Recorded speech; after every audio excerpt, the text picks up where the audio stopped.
Faire une recherche au primaire, prendre des notes. Nous faisons une recherche sur les dinosaures.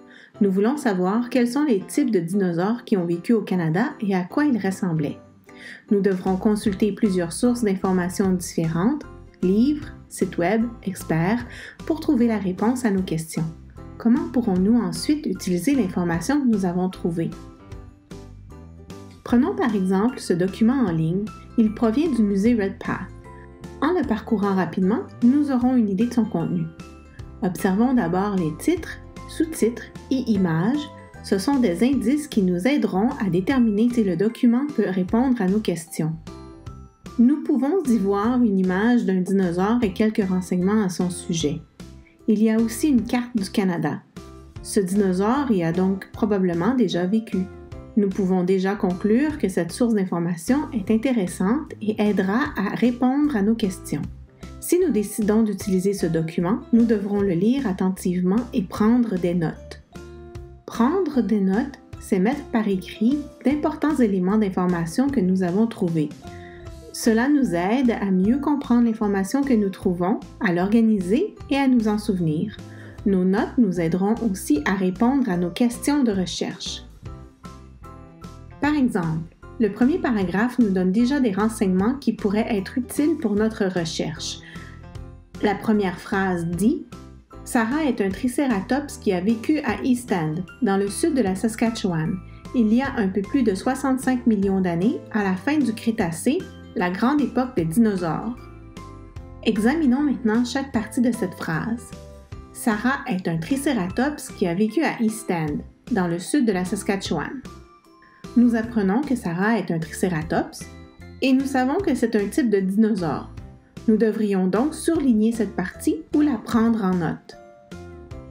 On y dit aussi qu'elle vivait dans un endroit qui se nomme East End, dans le sud de la Saskatchewan. East End n'est probablement pas une information aussi importante que le nom de la province.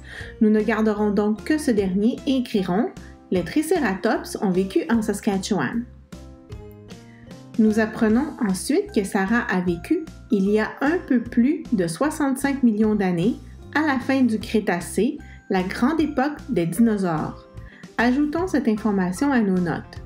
Ils ont vécu il y a un peu plus de 65 millions d'années, à la fin du Crétacé. La toute dernière partie de la phrase est une description du Crétacé. Cette description n'est pas importante pour nous ici. Nous ne la prendrons donc pas en note.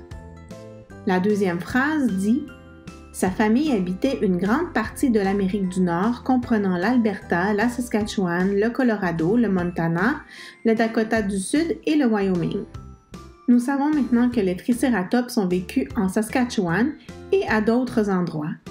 Comme nous faisons une recherche sur les dinosaures au Canada, ne prenons en note que les endroits qui se trouvent au Canada. Ajoutons donc l'Alberta, mais pas les autres endroits. Le deuxième paragraphe fournit beaucoup d'informations. Seuls certains éléments seront utiles pour répondre à nos questions de recherche. On y parle de Sarah, on indique qu'elle était une adolescente ainsi que l'âge qu'elle aurait pu atteindre, des renseignements qui ne sont pas nécessaires pour répondre à nos questions. Seule la partie où on estime sa taille et son poids à l'âge adulte nous est utile. En général, les animaux du même type atteignent approximativement la même taille à maturité. Nous pouvons présumer que c'est le cas pour les tricératops. On dit qu'elle aurait atteint une taille de 9 mètres de long, 3 mètres de haut et elle aurait pesé entre 6 et 12 tonnes. Prenons ces renseignements en note. Le troisième paragraphe indique comment marchaient les tricératops et ce qu'ils mangeaient.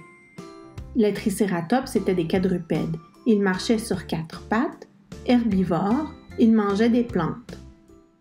On y décrit ensuite leurs dents et leurs mâchoires, mais nous n'avons probablement pas besoin de tous ces détails. Si nous constatons plus tard qu'il nous faut plus d'informations, nous pourrons y revenir.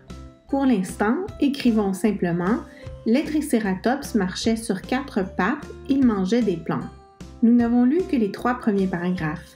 Si nous faisions réellement cette recherche, nous poursuivrions notre lecture et examinerions les autres parties du document, comme le tableau et les images. Pour le moment, arrêtons-nous ici et prétendons que les 3 premiers paragraphes forment la totalité du document. Comme ces paragraphes contiennent de l'information utile pour notre recherche, nous avons pris des notes que nous pouvons maintenant utiliser pour répondre à nos questions de recherche. Quand vous faites une recherche, vous devriez toujours consulter plusieurs sources d'informations. Vous pourrez ainsi obtenir les meilleurs renseignements possibles pour répondre à vos questions. N'oubliez surtout pas de consigner vos sources. Pour en savoir plus sur la façon d'utiliser l'information trouvée, veuillez visionner la vidéo « Faire une recherche au primaire », citer, paraphraser ou résumer. Quelle est la différence?